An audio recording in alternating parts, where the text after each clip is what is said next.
Well, here's my next 82 Imperial video that people have been asking for. One of the things that is very unique about this car is the full line of digital instruments. And there's a lot of functionality here. I do have another video that I demonstrated a lot of this on, however, not on the fuel-injected model. Which this one has more functionality. Now, if it flickers a little bit, it's not because of the dash. The dash actually is fine. It's basically because of the camera. So, but I have moved it a little closer. And so right now, I have the settings to where it's giving me a live reading instant miles per gallon. And right now I'm going over a hill and down a hill. So there is the 70.7 miles per gallon. Now I'm up to 71. Ooh. Better than a hybrid. Okay.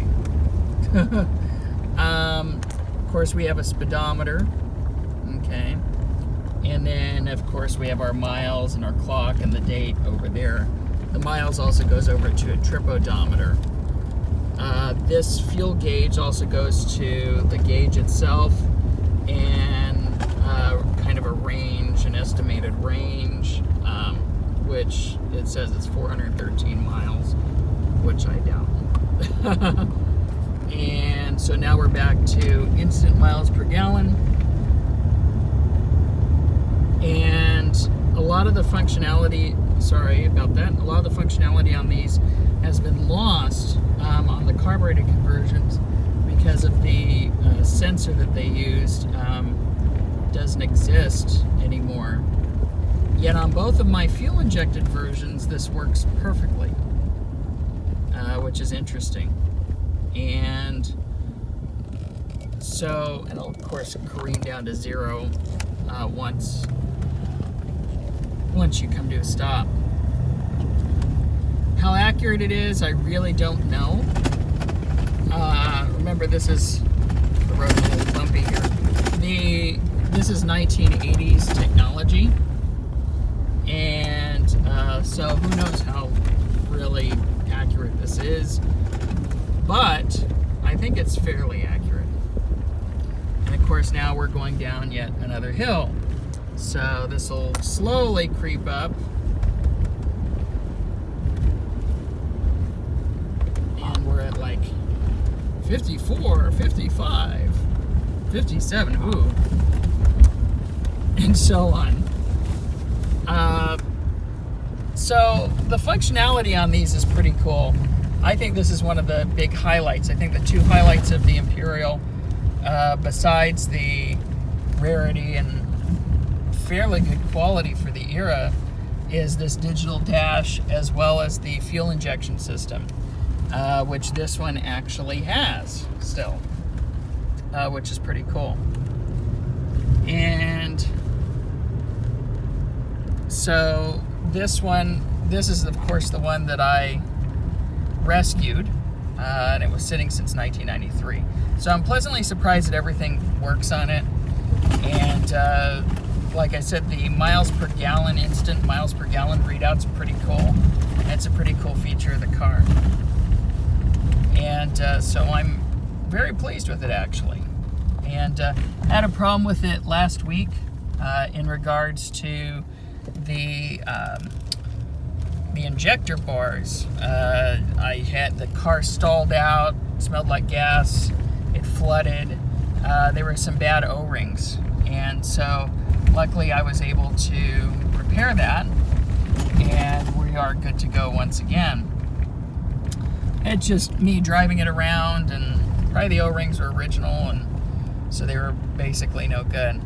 I'm gonna actually pull over here in just a second because I want to demonstrate this thing going down to zero. And sorry about the shaky camera. The road is very bumpy right here. Okay, so I'm gonna pull over, and here is what we have. So you can kind of see here.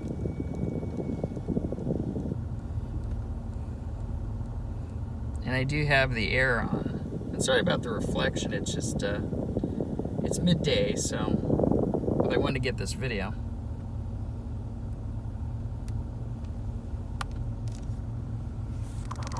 Now I can also switch it all over to metric. So it'll do liters, liters per mile instead of miles per gallon. And which is pretty cool.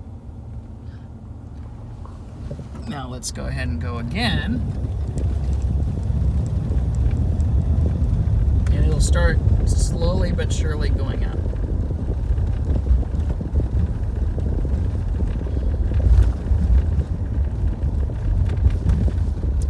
This stopped working with the speedometer not working. So this works in concert with the speedometer. So obviously it can do its miles per gallon calculations. And here we are off again. Now we're on a little better road here, thankfully.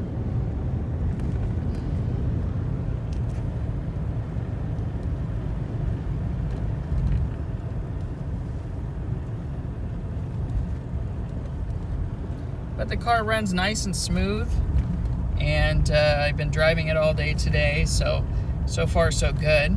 And I'll get some more videos of it soon. I'd like to show you guys a few more details about this digital dash at another point as well. It's pretty awesome. The fuel-injected versions had their own version, and then when the carburetor retrofit happened, they also had carburetor retrofit ones. So they do not swap back and forth. The programming's a little different on them. I have a lot of these EFM ones, they're called, electronic fuel management, and they're separate. But this is actually the one that was from the car when I purchased the car, and it is the one that was switched out at Chrysler, at a Chrysler dealer at some point, because they had to because of the asterisks. Fun fact, on my Sinatra one that I have, it's also an 82, I had to replace the cluster. The cluster initially did not have an asterisk when I replaced it, and after I started driving it, it does. So somehow it recognized the fact that I changed it, which is another interesting thing. So that means that they're somehow tamper-proof. I'm not sure how that exactly works with this technology at this time. But I thought that was an interesting thing that I noticed as well. And so we'll be getting the headliner done soon, as well as getting the front clip painted and recovering the 2 front seats. But it's a very unique vehicle, as I've mentioned in basically every video, and this dash really makes it awesome.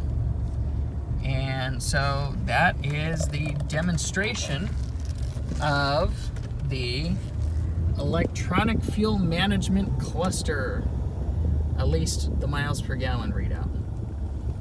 And with that, I wish you guys a wonderful day, and we will see you all again soon.